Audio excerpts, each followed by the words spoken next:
I'm Forrest Jordan, and our advisor is Dr. Beth Norris. So one of the problems with 3D printing nowadays is that prints take a long time, and it's not a very good way of rapid prototyping. So the purpose of our project is to create an affordable, rapid prototyping 3D printer that, so our printer is not what you would expect as a 3D printer. What you would expect is an FDM printer, fused deposition modeling, which heats up plastic and actually places it down. So we went a totally different direction. We used a DLP model, which uses a digital light processing projector to shine a 2D image onto the resin, cures it one layer at a time, and only needs Z-axis motion.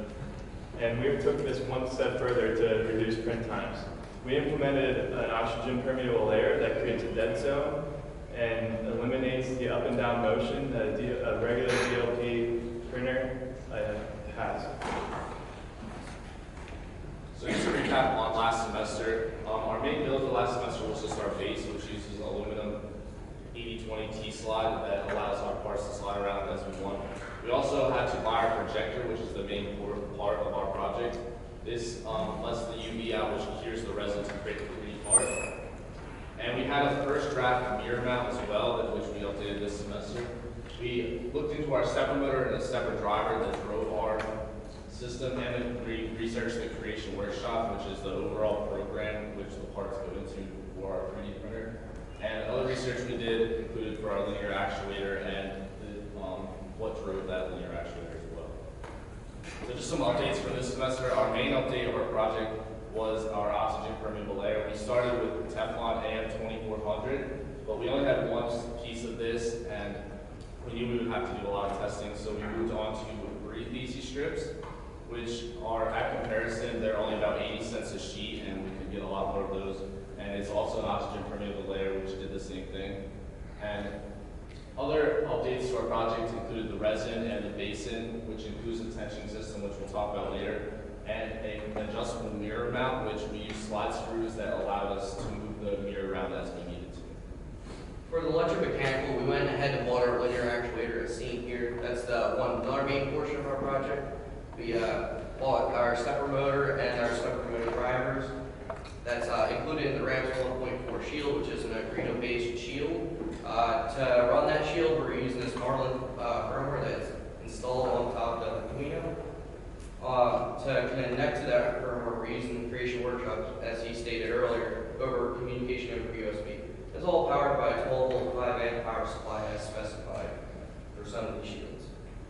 So for our cost analysis, what we actually spent this year for our project was over $1,200. We also included our consumables and sunk costs. It would actually be a little bit over $1,700. Now, we also didn't purchase some of our software material because we found it, we found the data. So our estimated cost for this whole year would have been actually $1,800, but we scaled it down. Also, we included our manufacturing cost, which is a little bit under $1,200. Now, you can see this is kind of an expensive project, but if you compare it to a company such as Carbon 3D, which is selling their model for $40,000 a year for 3 years. So if you do the math, it's actually $120,000, which is, as you can see, it's almost 100 of the cost of our 3D printer, which is pretty much just practically the same thing as it is. So on to the software a little bit. So for the software, as I showed above, is a little bit of our flow process. So it's a Windows-based software. We at first found it online as a beta. We've been using it for testing. It's more, it has come into a licensing now, but it's still being used. So it includes an STL slicer and importer, so you can play with your models and stuff like that. So you're able to import your stuff, set some resin profiles, which I'll go over in a little bit, and connect to the printer. The firmware, like I said earlier, is based on the Arduino. It is called Marlin. It is a public firmware that you can use. Anybody's allowed to use it as long as you see people license it. It works very well with a bunch of different printer controllers, such as the RAM. So here's 2 pictures of our Creation Workshop program that we researched and we decided to implement in a printer. And the top left-hand corner is our machine configuration. So if you have a bunch of different machines, you can use the same program for each of those machines. You would just change some of the parameters around, such as your build window, your communication port to the, so you can have a couple different machines all on the same computer, just communicating over a couple different communication ports. And the bottom right-hand corner is our resin profiles. So if you have multiple different resins that you would like to use, you can change them out and set some of the parameters, such as slice thicknesses, exposure times, all tailored to your resin. One of the major key components to our printer was the basin, as you can see here. That actually holds the resin and allows the printer arm to pull the part out as it's printing layer by layer. One thing that we had to implement was a tensioning system. This was needed because the light is shining through, so there can't be any obstructions keeping the layer flat. Since we do have some load on it, the liquid and the printer arm, it needed to be firm and flat to create even layer parts. To do this, we had 4 brackets that we glued, as you can see in the top right picture. We glued with the permabond adhesive with a 3/8 overlap on each side. We then tensioned it, hand tensioned it, 1/4 of an inch on each side to an aligning bracket, aligning pin, as you can see in the bottom right picture. And then we incorporated the top, fastened together, and sealed the edges with a silicone sealer for a robust leak-proof basin. So once our part is finished printing, we need to carefully take it off and submerge it into an acetone bath. Once we put it in our acetone bath, we have to swirl it for 30 seconds. The reason we want to do this is because we want to take the excess resin that's on it off of our part. So once we take it out, we want to air dry it for a couple of seconds and then put it into our UV chamber. We leave it in there for approximately 1 hour. The reason why we want to do this is because we want to cure this uncured resin that's on our part. Once we take it out, the reason why we want to do this is because we want a firm, solid part. If we didn't have a solid part and it was still uncured, it was still ready for a crack. Once the whole system was combined, we started testing. We've been testing for about 6 weeks now. The first test we had to do was we had to make sure that the resin did not cure on the film, and actually the oxygen permeable layer that goes through creates a dead zone and actually allows the part to cure. And we passed this test. We also had to do optimal curing time tests. So you can see in the first picture, we did a 3-second cure time per layer at 0.5 millimeter, and it made like an X shape. So if we needed to increase the time, we went up to 6 seconds. It was still a little undercured. We went up to 12 seconds, and it made a nice fully cured part. And then after we were done with this, we started testing and printing different parts. Like all this is controlled through the GUI program, so you're able to change your slice thicknesses and your time exposure times to create these 12-second cure time, all within a few seconds of changing it out in the GUI program. Here you can see some of the examples of parts that we printed so far this semester. We started off with a minion. Currently we're not able to print anything with supports. That's why you can see some of them don't look very nice. But we ended up with a nice Wilkes W, so we were pretty happy with our results. So just an overall summary for our project for this semester. Our main goal was to create a 3D DLP printer that printed parts, and we were successful in doing that. And we also got to print parts with different sizes and different thicknesses. And since we had about 6 weeks to test, we were able to test exposure times and see how quickly we could print parts where they were still good looking 3D parts. Obviously, we're happy with where we've gotten so far in this project, but there are some improvements that we would recommend be added to this printer. Some improvement performances could include an adjustable tensioning system.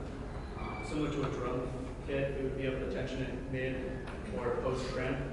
One of the problems we are currently facing is after a few prints, maybe 3 prints of 2 hours or so, the film gets a little bit wrinkled and starts bowing because of the force of the liquid going up and down on it between prints. So being able to adjust it, keep it firm, allowing uniform cross sections later on in the prints as well as just some expanding parameters we could include would be obviously the print supports.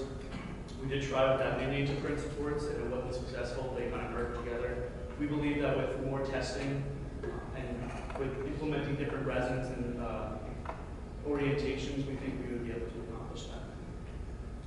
Just a few acknowledgements or open to questions.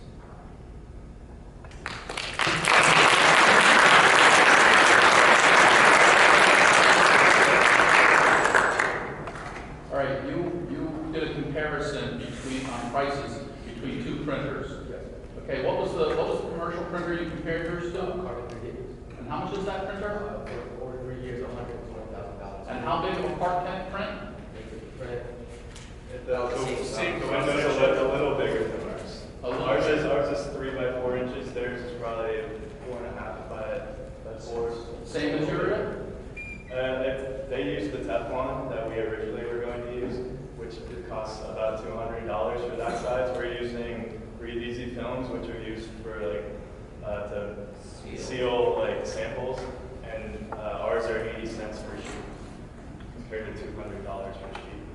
Obviously, we're losing some performance from that, but it works similarly. I mean, I'm curious, you know, you chose that printer, which is an extremely expensive printer. If you look at like the ProJet, 1,500 or 25 or 75, you're looking at something like around $25,000 for a printer for that, and it prints a much bigger part. You know, so I'm just trying to understand how you came up with your cost comparison and that, because to me it seems like there's a significant magnitude difference in prices across the entire market for these types of printers. The difference between the ProJet and this though is our oxygen permeable window. The ProJet does not have an oxygen permeable window. The Carbon 3D is the only company that makes this type of printer, where we have a window underneath that allows oxygen to be go through. So that was the delineating factor? Yes. Okay, thank you. It allows for fluid print motion as opposed to your ProJet printer that has to have a roller, let the liquid out, cure that, go back, same edition, all that time is cut down on that. Okay, real quick. So what, I guess it's kind of a two-part question. What kind of resolution is the printer actually capable of doing, and what is your target for resolution on this particular type of design? For the XY direction, it's based upon the projector. So if you go out and buy a more expensive projector, your resolution will increase. For the step rotor that we're using with 16 times microstepping, theoretically we can get down to 1.5 micrometers. And what kind of stuff did you actually get on the prints, the test prints, on your best test print? Did you do any kind of comparisons based off of? Our best print was, you probably saw it, was that W. One of the problems we did face was we had kind of a draft. Our print, I think it was maybe 4 inches or so. So we did see that the wrinkling was an effect, but we didn't actually have the drafting on that, as opposed to some of the other parts we did experience in drafting, especially on the thin wall process. How selective is the oxygen permeable? Selective as in, Does it allow nitrogen to go through? I believe it does. That was one of the tests that Carbon 3D, we did have a research paper on that.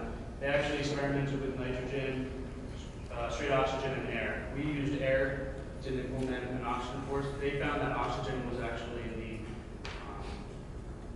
the most expedient way to print part with the highest results. So that could be an implementation for the future, is adding an oxygen source underneath the film.